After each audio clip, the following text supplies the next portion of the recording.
Chers bien-aimés en Christ, je vous salue au nom de notre Seigneur et Sauveur Jésus-Christ, notre Sauveur commun, celui qui s'est donné à la croix pour nous.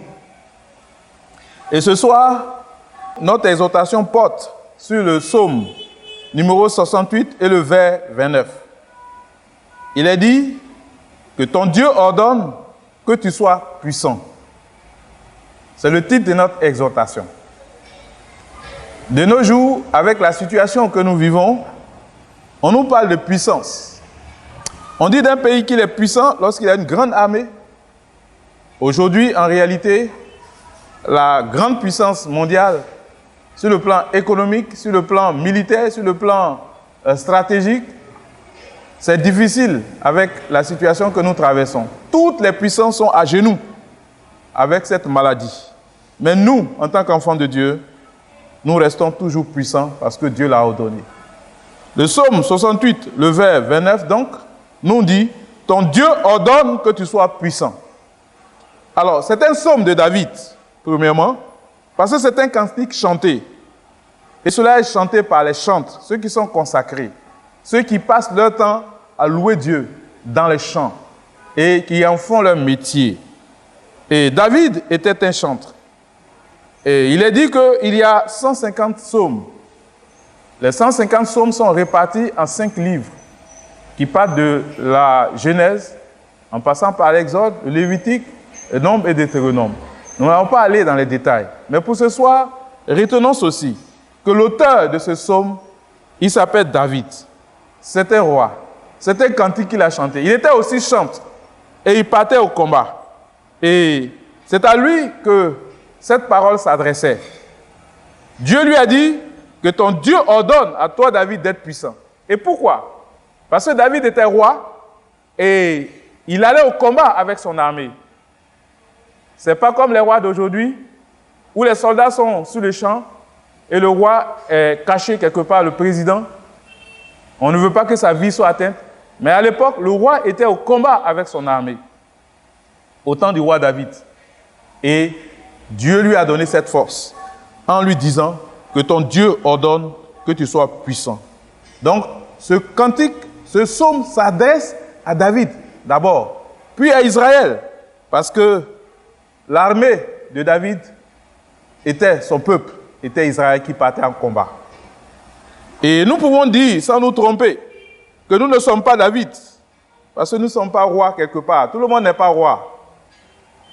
Et nous pouvons dire aussi que nous ne sommes pas chantres.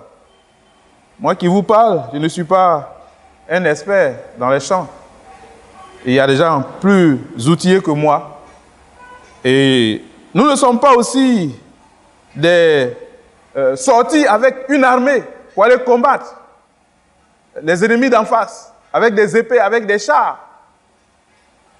Nous ne sommes pas sortis. Alors, est-ce que ce texte nous convient? Est-ce que cela nous est adressé? Je peux dire oui, parce qu'aujourd'hui encore, nous avons la possibilité d'être puissants. Le Seigneur ordonne que nous soyons puissants, chacun pour sa part. Et la puissance d'abord, vous allez voir que nous en avons besoin. Les sciences disent que la puissance, c'est la force déployée, multipliée par la vitesse de déplacement. Et plus on fait une activité rapidement, en un temps record, on dit qu'on est puissant. Une machine qui arrive à travailler en quelques secondes, ce qu'une autre machine fait en des heures, on dit la machine qui a travaillé en quelques secondes est plus puissante que l'autre machine. Dieu veut que nous soyons puissants. Et de quelle puissance est-il question ici? Alors il est dit dans Actes chapitre 1 verset 8, vous recevrez une puissance et vous serez mes témoins. C'est une phrase importante. Parce que Jésus a dit à ses disciples, attendez, n'allez pas d'abord. Attendez, vous recevrez une puissance et vous serez mes témoins à Jérusalem, dans toute la Judée et jusqu'aux extrémités de la terre. De quoi était-il question? La puissance dont il était question, c'est le Saint-Esprit. Oui, chers bien-aimés, nous avons besoin de puissance. Et le Saint-Esprit, c'est la puissance qu'il nous faut actuellement. Parce que nous avons, comme David, un combat. David était un homme de combat. Il sortait souvent avec son armée. Et c'est pourquoi Dieu a voulu qu'il soit puissant. Et nous aussi, nous avons besoin de puissance. Et le Saint-Esprit avec nous, nous sommes puissants pour arracher les armes des mains de Satan et des démons. Oui, c'est notre devoir aujourd'hui. Dans ce temps où nous sommes confinés, nous pouvons témoigner de notre foi. Nous pouvons dire au monde entier que Jésus-Christ nous donne la puissance. Dieu ordonne que nous soyons puissants, puissants et puissants. Il dit, vous recevez le Saint-Esprit et vous serez mes témoins. Nous devons parler du Seigneur. Et il a dit encore qu'il nous a donné le pouvoir de marcher sur les serpents et sur les scorpions et sous toute la puissance des ennemis et rien ne pourra nous nuire. Nous avons le pouvoir de marcher sur cet élément qui est aujourd'hui en train de faire rage dans le monde, qui est en train de bouleverser les économies. Toutes les puissances sont à genoux, mais en Jésus-Christ, nous sommes plus que puissants. Alléluia. Chers bien-aimés, le Saint-Esprit est avec nous, alors nous sommes puissants. Nous sommes puissants pour arracher les armes des mains de Satan et des démons. Nous sommes puissants pour proclamer la victoire de Jésus-Christ sur la croix. Jésus est mort, il est ressuscité. Il est vivant au siècle des siècles et nous vivons avec lui. Par lui, la mort n'a pas de dessus sur nous. Paul pouvait dire que Christ est ma vie et la mort m'est un gain.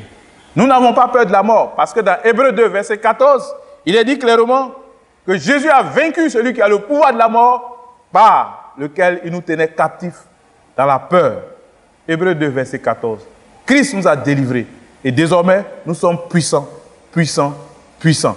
Et nous arrachons les armes des mains de Satan et des démons par la puissance du Saint-Esprit. Alors, chers bien-aimés, que la maladie, que les épreuves, que la souffrance et même l'isolement que nous vivons ne soit pas une occasion pour nous de baisser les bras, mais au contraire de rallumer la flamme de l'Esprit qui est en nous. Alors que Dieu bénisse sa parole dans nos cœurs, que sa grâce soit notre partage et que notre vie soit bénie de lui. Ton Dieu ordonne que tu sois puissant, que Dieu vous bénisse. Nous allons prier pour ceux qui ont les bras qui s'abaissent, pour ceux qui se sentent faibles, pour ceux qui sont en train de se décourager. Dis-toi que ton Dieu ordonne que tu sois puissant. Psaume 68, vers 29, dans le livre de Louis II. Alors prions le Seigneur pour relever les bras, pour être encouragés par la puissance du Saint-Esprit. Nous te bénissons, notre Dieu et notre Père, parce que tu es Dieu, tu es Seigneur. Tu veux que nous soyons puissants parce que toi-même tu es puissant. C'est toi qui as ressuscité Lazare des morts. C'est toi, Seigneur mon Dieu, qui est revenu à la vie par la puissance du Saint-Esprit. Et cet Esprit est avec nous maintenant. C'est pourquoi tu nous octroies cette puissance. Et nous sommes puissants en ton nom. Voilà pourquoi nous disons que la maladie s'éloigne, que la mort s'éloigne et que la vie soit sémée. Au nom puissant de Jésus, nous avons prié. Amen.